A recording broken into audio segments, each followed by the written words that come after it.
साथ इस वक्त मौजूद हैं दो बहुत ही खास मेहमान। चलिए उन्हीं से हम आपका तारुफ करवा देते हैं। हमारे साथ मौजूद हैं डॉक्टर मोहम्मद अली शाह साहब, जो कि इंटरनेशनल अफेयर एक्सपर्ट हैं, ग्रुप कैप्टन यूके देवनाथ जी, रिटायर्ड डिफेंस एक्सपर्ट हैं। अपने दोनों खास मेहमानों का हम यहाँ बहुत इस्तकबाल करना चाहेंगे और शुरुआत हम करना चाहेंगे डॉक्टर मोहम्मद अली शाह साहब से।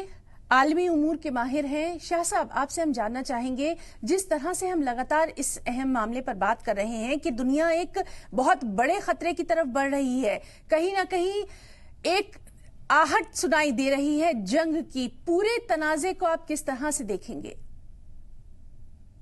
जी हिना जी, आपका बड़ा अच्छा सवाल है। देखिए, अब तक क्या है कि अमेरिका कह रही थी कि हम जंग को बंद करना चाहते हैं, हम ये करना चाहते हैं, एंथनी ब्लिंकन साहब बिसराते हैं, लेकिन कुछ नतीजा निकलता नहीं, ऑन ग्राउंड कुछ होता नहीं है।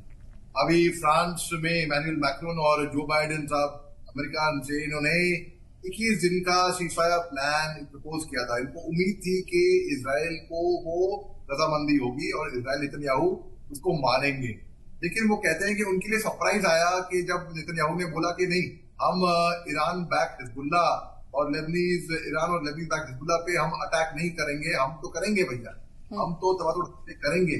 तो वो कहते हैं उनके ऊपर एक सरप्राइज एक तरीके से आया। अब अमेरिका, मैं ऐसे कहता हूं कि अमेरिका के हाथी के दांत दिखाने के अलग और खाने के अलग। अमेरिका कह तो रहा है कि वो सीज फायर चाहता है कि युद्ध बंदी हो जाए, लेकिन क्या वो हकीकत में चाहता है? हकीकत में मुझे तो ऐसा नहीं लगता, because action speak louder than words. आपकी हरकतें, आप जबानी कुछ भी बोल दें, आप जबानी कुछ भी बोल दें, लेकिन नतीजा कहां पर है?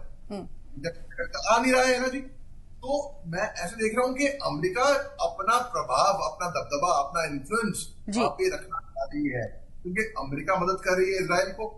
और ये जंग, हालांकि जो बाइडेन साहब ने कहा था कि नेतन्याहू केवल अपनी कुर्सी बचाने के लिए को और लंबा सप्ताह में बचाने के वो खींच रहे हैं, तो गलत नहीं कहा था। मुझे लगता है कि बिल्कुल यही बात है। अगर 7 अक्टूबर की घटना नहीं होती तो नेतन्याहू आज की तारीख में वहां पे हेड ऑफ स्टेट नहीं होते। तो इसको मैं देख रहा हूँ बदकिस्मती से, इसको और पेचीदा और लंबा जंग, मैं इसको अब दिन पे पता रख के मैं ये कह रहा हूँ, मैं देख रहा हूँ। बिल्कुल। शाह, आपसे हम जानना चाहेंगे, जिस तरह से अभी देवनाथ जी कह रहे थे कि हिजबुल्ला की भी अपनी एक स्ट्रैटेजी रही है और बिल्कुल 1982 2006 से नहीं इसको आंकना चाहिए, बहुत कुछ बदल चुका है, इनका तरीक़ेकार भी बदल चुका है। तो कहीं ना कहीं एक शदीद जो जंग के आसार हैं वो भी नजर आ रहे हैं, कम कोई नहीं है। जी हिना जी, देखिए कल की बात तो मैं, वो कल क्या हुआ, हिजबुल्ला के एरियल कमांडर है थे, बल्कि मैं कहूँ जी, मोहम्मद हुसैन जरूर, वो इजरायली अटैक में मार दिया गया। अब इजराइल बोलेगा हमारे एरियल कमांडर थे, हमारे लीडर थे, वो चुप बैठेंगे? न्यूटन का लॉ ऑफ मोशन है, every action has an equal and opposite reaction.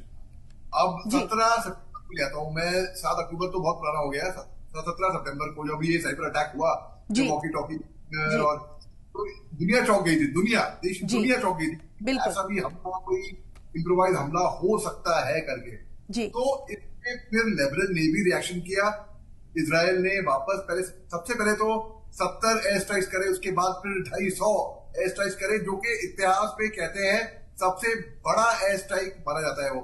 फिर लेबनन ने भी इस तरीके से एक्शन रिएक्शन। अमेरिका फ्रांस बीच में आए कि भाई हम 21 दिन का, नेतन्याहू के ऑफिस ने कन्वे किया है कि कभी उनको इस पक्ष में नहीं थे कि वो मान जाएंगे 21 दिन के सीज फायर के लिए। हालांकि आप कहते हैं कि भाई वो उनको सरप्राइज लगा कैसे इन्होंने मारा।